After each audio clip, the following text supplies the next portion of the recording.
I've been attached with the feeling of waking up with you by my side.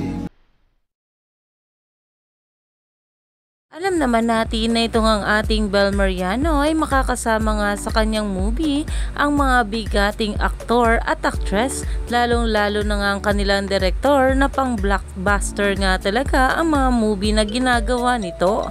Pero ito na nga guys, sa pag-uusapan natin, alam naman natin na ito nga si Inay Maria ay makakasama nga ng ating Bel Mariano dito, at talaga namang pinost nga itong ating Bel dito na ayon nga guys sa mga bula, story ni Inay Maria, si Belinda, nakaka-overthink naman ito.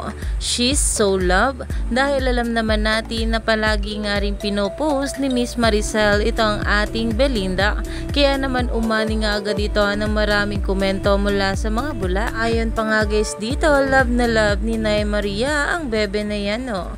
SML for this mother-daughter RS. Thanks po. Iyan na nga ngayon ang pinag-uusapan sa social media, at talaga namang napapaisip na nga mga bula kung ano nga ba ang mangyayari sa ending nga ng meet, greet, and buy na panigurado nga raw na paiiyakin tayo.